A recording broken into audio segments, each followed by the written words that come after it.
Sherebangla medical সংস্কার আন্দোলন শুরু হয়েছিল। আমরা বরিশালবাসী শুরু করেছিলাম গত 13 আগস্ট 2024 তারিখে। আমরা আন্দোলনের ঢাকা থেকে যে একটি টিম এসেছিল স্বাস্থ্য অধিদপ্তরের মহাপরিচালক সহকারে, তাদের আশ্বাসের ভিত্তিতে 30 দিন সময় দিয়ে আমরা আন্দোলনকে স্থগিত করেছিলাম। সেই 30 দিন সময় গতকালকে আমাদের শেষ হয়েছে। 30 দিন সময় পরবর্তী আমরা হসপিটালে গিয়েছি, দেখেছি যে আমাদের আলটিমেটাম অনুযায়ী কতটুকু কাজ সম্পন্ন হয়েছে এবং আমরা পরিচালক মহোদয়ের সাথে কথা বলেছি। কথা বলে যতটুকু বাকি আছে এবং সামনে কি করতে হবে বা কি করবে সর্বোপরি বিষয়ে আমাদের সাথে কথা হয়েছে এবং আরও কি করতে হবে এ বিষয়ে আমরা তাকে পরিচালক মহোদয়কে আমরা বলেছি।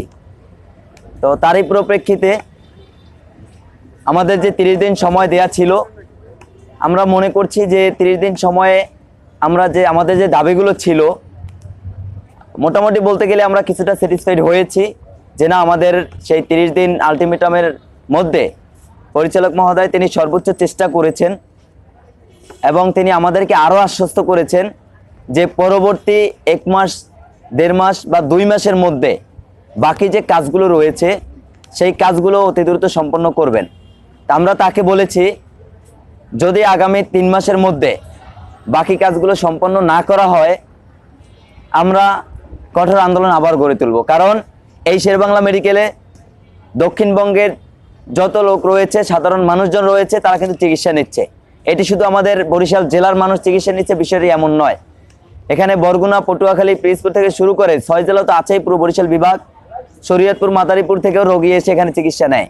তো সেই জায়গা থেকে আমরা মনে করছি এই শেরেবাংলা মেডিকেলের চিকিৎসাটা আরও উন্নত থেকে উন্নত করা দরকার বলে আমাদের কাছে মনে হয়েছে এবং পরিচালক মহোদয় আমাদেরকে আশ্বস্ত করেছেন তিনি যতদিন এখানে থাকবেন ততদিনের চেষ্টা করবেন শেরেবাংলা মেডিকেলকে একটি আধুনিক মেডিকেলে পরিণত করতে। এখন যদি আপনাদের কোনো কোশ্চেন থেকে থাকে প্লিজ।